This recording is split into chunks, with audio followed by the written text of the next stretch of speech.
Olá pessoal, comandante Leonardo Matos aqui, nosso Conexão Geo número 298, sexta-feira, 9 de agosto de 2024, trazendo para vocês a síntese da geopolítica dessa semana, os eventos mais importantes da minha avaliação, minha análise, minhas considerações. Mas antes de começar, agradecer a vocês pela confiança, o tempo de vocês me honra bastante e é uma grande responsabilidade. Lembrando, se vocês gostarem do episódio, deixem lá o seu like, façam algum comentário positivo e compartilhem com seus amigos nas redes sociais para nós divulgarmos mais um pouco esse pensamento geopolítico, as questões geopolíticas globais. Tema mais importante do Conexão 298 dessa semana, a questão do Oriente Médio. Não poderia ser diferente, muita tensão em razão daqueles ataques ocorridos na semana passada, que vieram a matar o líder militar do Hezbollah lá no Líbano, lá em Beirute, e também o líder político do Hamas lá em Teherã, no Irã. O primeiro ataque foi claramente perpetrado por Israel, o segundo não foi confirmado, mas todos os indícios levam que foi realmente perpetrado por Israel. Sendo que um detalhe importante, apurado também ao longo dessa semana, eu tinha falado para vocês na semana passada que o Irã tinha falado em míssil, ou seja, um míssil tinha acertado o apartamento onde estava o líder político do Hamas. Novos indícios que surgiram ao longo dessa semana mostram que, na verdade, foi uma bomba instalada no apartamento onde estava o líder do Hamas. Logicamente, uma grande vergonha para a Guarda Revolucionária Iraniana, pois aquele prédio todo é protegido da Guarda Revolucionária Iraniana, e terem conseguido entrar no prédio, instalar a bomba lá e depois explodir com a presença do líder do Hamas, realmente uma grande vergonha para a Guarda Revolucionária. Tensão por todos os países, aeroporto de Beirute no Líbano com caos, com as pessoas tentando fugir de todas as formas. Há uma grande preocupação de que o Hezbollah, ao perpetrar um grande ataque contra Israel decida invadir o Líbano e efetivamente essa invasão possa chegar até a capital Beirute. Muitas embaixadas determinando que os seus cidadãos deixem o Líbano imediatamente, voos de várias empresas aéreas cancelados, não só no Líbano, mas também em Israel, e ao longo da semana todo mundo de olho também nos avisos do Irã com relação à interdição de espaço aéreo. Então, todos os dias saindo alguma notícia de que o Irã tinha interditado o espaço aéreo por um determinado período, como se fosse aí uma indicação do início do ataque. Muitas negociações de bastidores para que o Irã não faça um ataque de larga escala. Não é interesse de ninguém, inclusive do próprio Irã e de Israel, que se torne uma guerra aberta entre os dois países. Vamos lembrar o que aconteceu lá em abril, que acabou sendo uma retaliação bem pontual, mas dessa vez acho que não pode ser como foi em abril. Acredito que o Irã vá sim, efetivamente, sem avisar, atacar uma base israelense ou atacar algum indivíduo, alguma pessoa importante, algum líder israelense, talvez um político importante ou um militar importante, para retalhar a morte do líder do Hamas que estava em Teherã. Então, uma grande preocupação em toda a região. Os Estados Unidos reforçaram suas posições com novos esquadrões de aviões, inclusive aviões F-22, são aviões moderníssimos, vieram diretamente do Alasca, para vocês terem uma ideia, saíram do Alasca, foram para o Reino Unido, do Reino Unido foram para a base que os Estados Unidos têm no Catar. Ou seja, região porta-aviões, o Theodore Roosevelt, o grupo de batalha do porta-aviões Theodore Roosevelt ali na região também chegou a desdobrar aviões para o aeroporto do Catar. Catar fica ali dentro do Golfo Pérsico, geograficamente próximo do Irã. Muita expectativa. E uma visita importante essa semana no Irã, que foi do Sergei Shoigu. Vocês devem lembrar, o Sergei Shoigu foi ministro da Defesa da Rússia, tem fortes laços com o presidente Putin, e logicamente fica aquela especulação do que o Sergei Shoigu foi fazer exatamente no Irã. Foi também convencer o Irã para não fazer um ataque em larga escala, ou foi oferecer suporte para o Irã, inclusive em termos de inteligência, em termos talvez até de alguns equipamentos. Também surgiu muita especulação na mídia internacional da possibilidade da Rússia fornecer determinados equipamentos para o Irã, mas isso acabou não sendo confirmado. Então, a tensão na região prossegue, nós não temos ideia de quando vai acontecer a retaliação por parte do Irã contra Israel e possivelmente essa retaliação venha coordenada com um ataque do Hezbollah a partir do Líbano e dos Houthis a partir do Iêmen contra Israel. Vamos seguir acompanhando um evento importantíssimo que deixa o mundo, de uma maneira geral, especialmente a região do Oriente Médio, em estado de alerta máximo. Segundo tema que trago para vocês, obviamente, a questão das eleições na Venezuela. Isso, obviamente, importa muito para todos. Venezuela é um país importante da América do Sul, entorno estratégico brasileiro, e a situação não mudou muito. Segue todas as evidências mostrando que as eleições foram vencidas pela oposição. Edmundo González teria vencido as eleições. O Comitê Nacional Eleitoral da Venezuela ainda não apresentou as provas, as atas das sessões eleitorais, e ontem saiu um segundo comunicado, uma segunda nota conjunta do Brasil, México e Colômbia, pedindo novamente para que o Comitê Nacional Eleitoral divulgue abertamente as atas das sessões eleitorais. Situação muito complicada. O Brasil, obviamente, não só o Brasil, mas Brasil, Colômbia e México ali em cima do muro. O presidente do Panamá chegou a propor essa semana uma reunião dos presidentes dos países latino-americanos para debater a questão da Venezuela. Não acredito que isso vai ter muito futuro pelo peso menor do Panamá. E Brasil e México, importantíssimo nessa questão. Não acredito que Brasil e México vão acabar aceitando essa reunião. E essa semana também um evento que é muito claramente ruim para a diplomacia brasileira, a visita do presidente do Brasil ao Chile, com acordos assinados entre os dois países. O presidente do Chile, que é um presidente de esquerda, ele não comentou durante a visita do presidente brasileiro a questão da Venezuela, mas logo em seguida, assim que o presidente brasileiro saiu, deu uma claríssima entrevista dizendo que ele concorda que as eleições na Venezuela foram fraudadas. Isso é muito sério. O presidente, mais uma vez, o presidente chileno é um presidente de esquerda, mas se posicionando contrariamente ao resultado anunciado por Maduro, presidente da Venezuela. Então, há muita preocupação com relação, inclusive, à segurança do Edmundo González e da Maria Corina, a principal política da oposição venezuelana, que em algum momento a Suprema Corte da Venezuela possa até, de alguma forma, prender os dois por algum motivo aí que venha a ser levantado pelo Ministério Público da Venezuela. Então, região aqui da América do Sul, o foco principal segue sendo a questão venezuelana, e o Brasil tem que rever a sua posição. Eu sei que no passado há um histórico de relacionamento pessoal do presidente brasileiro com o presidente da Venezuela, mas todos os elementos que nós temos indicam a questão da fraude. Se o governo brasileiro quer ter respaldo externo e também interno da nossa população, precisa se posicionar de maneira mais firme com relação ao governo venezuelano. Essa segunda nota de ontem foi praticamente a mesma coisa da primeira nota. Não existe nenhum prazo ali, ou seja, não existe nenhum tipo de ultimátum ou algo nesse sentido para que o governo venezuelano apresente as atas. A gente fica perguntando o seguinte: até quando o governo do Brasil, Colômbia e México vão mandar comunicados para que o governo venezuelano, para que o Comitê Eleitoral venezuelano publique as atas, e onde que isso vai parar?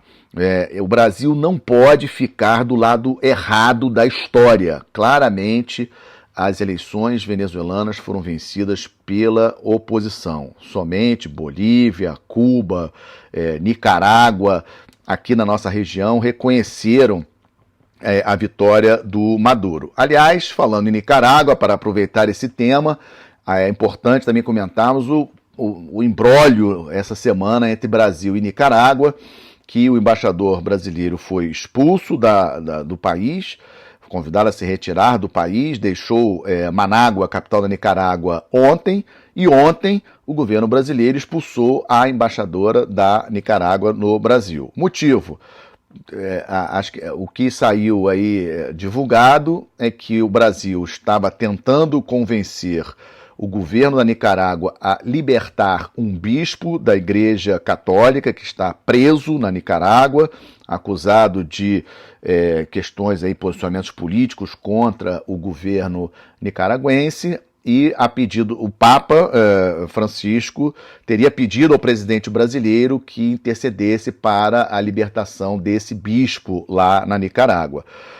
Em função do governo nicaragüense não ter atendido ao pedido brasileiro, o embaixador brasileiro não compareceu numa cerimônia importante que foi convidado lá, o governo nicaragüense entendeu como uma afronta ao governo o não comparecimento do embaixador e expulsou o embaixador na quarta-feira. O embaixador deixou Manágua ontem. E aí o Brasil, em função da expulsão do nosso embaixador, expulsou o embaixador, a embaixadora da Nicarágua aqui no Brasil. Lição: espero que o governo brasileiro lembre, ganhe como lição de que lidar com ditadores, como é o caso da Nicarágua, às vezes você é surpreendido com situações como essa. Né? Um Brasil, um país forte, um país potência na América do Sul, tendo essa situação vexaminosa com a Nicarágua. Espero que o Brasil saiba se portar da maneira adequada com relação a essa questão.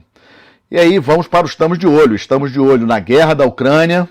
A guerra da Ucrânia teve novidades nessa semana, com a surpresa da invasão de forças ucranianas no território russo. Até o último minuto que eu olhei aqui, as forças ucranianas conseguiram penetrar cerca de 10 a 12 quilômetros dentro do território russo, na região de Kursk, que fica mais ao norte, fronteira norte entre Ucrânia e Rússia. E ficou aquela dúvida, isso aconteceu na terça-feira, continuou na quarta, continuou ontem. E ficamos aí na dúvida de qual é exatamente a intenção da Ucrânia, porque em outros momentos a Ucrânia tinha feito alguns ataques dentro do território russo, mas tinha retraído. Até o momento, as últimas informações que temos é que não retraiu. Esse movimento da Ucrânia está, logicamente, obrigando a Rússia a deslocar algumas brigadas para defender, para recuperar aquele território perdido, e isso pode ter sido um movimento da Ucrânia. Primeiro, para que a Rússia deslocasse essas brigadas, tirasse essas brigadas de outra posição, especialmente da frente leste, onde a Rússia estava conseguindo avançar, ali na região de Donetsk, e também, de uma certa forma, mandaram um sinal positivo para o Ocidente, Europa, Estados Unidos, de que a Ucrânia tem sim ainda a chance, digamos assim, de ser salva. Temos aí a eleição em novembro, lá nos Estados Unidos, que é um evento que eu tenho falado muito aqui com vocês no Conexão, de que considero bastante importante, porque o ex-presidente Trump já falou várias vezes de que se vencer as eleições, ele não vai ajudar mais militarmente a Ucrânia e vai encerrar o conflito de alguma forma. Então, esse movimento da Ucrânia nesse momento me parece também uma tentativa de mostrar que a Ucrânia ainda está viva. Aliás, a Ucrânia recebeu o F-16 essa semana, já está operando as aeronaves F-16, e essa semana também, no último sábado, a Ucrânia informou ter afundado um submarino russo que estava atracado no porto de Sebastopol, lá na Crimeia, em outra vitória ucraniana. Ou seja, em síntese, essa semana a Ucrânia veio sim com notícias positivas, e estamos de olho nessa questão dessa invasão efetiva da Ucrânia dentro do território russo, aí tomando parte do território russo ali na fronteira norte da Ucrânia, norte para nordeste ali com a Rússia. Vamos seguir de olho, vamos seguir acompanhando.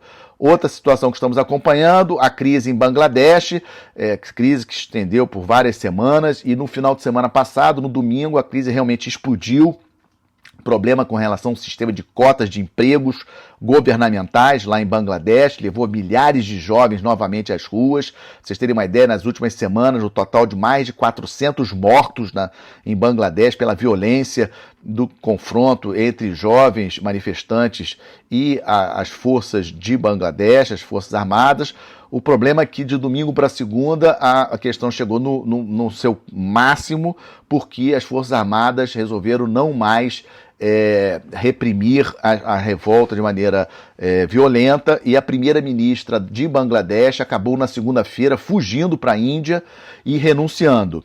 Ontem, o novo primeiro-ministro interino assumiu o poder. O presidente de Bangladesh escolheu uma pessoa, digamos assim, neutra, bastante reconhecida no país, inclusive estava morando fora do país, voltou para Bangladesh para assumir como primeiro-ministro interinamente, para poder governar até novas eleições e ser escolhido o novo presidente, o novo primeiro-ministro de Bangladesh. Bangladesh é um país de 175 milhões de habitantes, uma densidade demográfica absurda, muitos problemas econômicos, e vocês vejam aí como que uma fagulha num barril de pólvora, como é o caso de Bangladesh, com todas essas questões socioeconômicas, rapidamente explode e leva ao que nós vimos aí, mais de 400 mortos, uma quantidade enorme de feridos.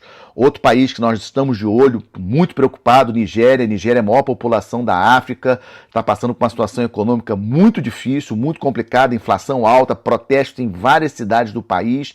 Inclusive, chamou muita atenção também essa semana o fato de que em algumas cidades nigerianas apareceram bandeiras da Rússia. Os policiais, o exército da Nigéria chegou a prender alguns manifestantes que estavam com bandeiras russas. Olha só, a bandeira da Rússia na Nigéria, numa manifestação em função do aumento do custo de vida, da inflação galopante. Então, obviamente, Nigéria, maior população da África, maior produtor de petróleo da África, uma das três maiores economias, Nigéria, Egito, África do Sul, as três grandes economias da África, e, obviamente, no Golfo da Guiné, a Nigéria é o principal país, então o que acontece lá é importante, estamos de olho. Também estamos de olho na Península Coreana. A Coreia do Norte decidiu reposicionar alguns sistemas de lançamento de mísseis para próximo da fronteira com a Coreia do Sul, e a Coreia do Sul começou várias discussões com relação à possibilidade de ter arma nuclear, voltou aquela história de arma nuclear, então um tema preocupante. Península Coreana é uma região que nós temos que sempre estar de olho, porque é realmente relevante. Outro tema também importante que estamos de olho, obviamente, eleições nos Estados Unidos, maior potência militar e econômica do planeta. Essa semana, a candidata do Partido Democrata, a Kamala Harris, escolheu o seu vice-presidente na sua chapa, será o governador de Minnesota, o Tim Walz. Foi uma surpresa para mim, eu estava esperando o governador da Pensilvânia, mas parece que a Kamala preferiu um governador de um estado agrícola, que é o caso do Minnesota, quarto maior produtor agrícola dos Estados Unidos, branco, e tentando assim escolher ali alguém de uma região diferente. Vamos lembrar que a Kamala Harris é da Califórnia. Então, vamos ver, a convenção do Partido Democrata vai ocorrer no dia 19 de agosto apenas. Dessa vez, o ex-presidente Obama rapidamente ratificou a escolha do Walz, deu até a impressão de que ele participou do processo de escolha do vice-presidente da chapa da Kamala Harris. E mais um detalhe importante para vocês, por várias coisas que eu já li sobre esse Tim Walz, governador do Minnesota, ele vai ser um cara que vai defender a bandeira protecionista em relação aos demais países. Então esperem, caso a Kamala vença as eleições e ele seja o vice-presidente, acredito que essa agenda aí protecionista, essa bandeira protecionista, vimos aí que o Biden recentemente aumentou aí, colocou tarifas para preços de carros elétricos chineses e coisas do tipo. Isso vai acontecer, estamos de olho, vamos seguir acompanhando. Também estamos de olho na questão dos protestos violentos no Reino Unido, já tínhamos falado sobre isso na semana passada, essa semana eles continuaram, sendo que ontem, especificamente, a surpresa foi o contrário, foram protestos contra esses grupos radicais que são contrários aos imigrantes, contrários a muçulmanos. Tensão no Reino Unido, de uma maneira geral, ainda permanece. E última coisa que estamos de olho, nesse finalzinho das Olimpíadas, as Olimpíadas terminam neste domingo, por enquanto, graças a Deus, nenhum problema. Nós estamos muito preocupados com a questão da segurança lá na França.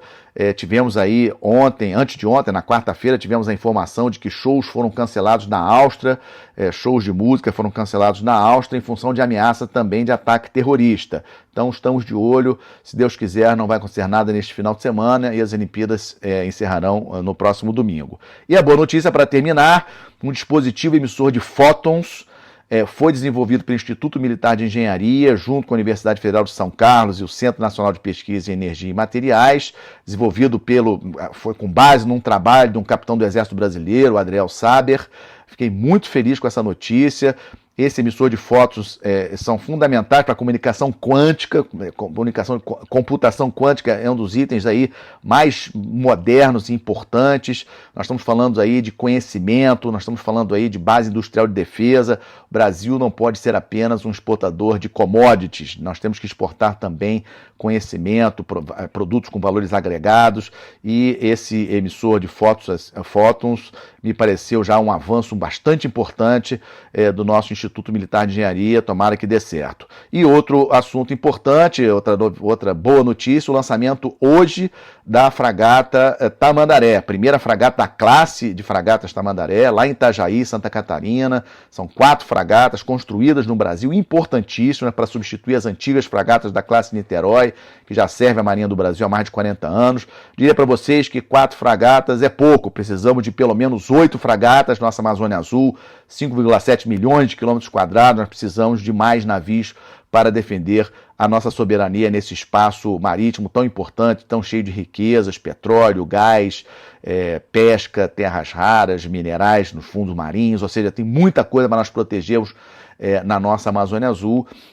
Mas, de qualquer maneira, o lançamento hoje, lançamento ao mar da primeira fragata, a Tamandaré, é um evento importante e é para ser celebrado, não apenas pela Marinha do Brasil, mas pelo Brasil.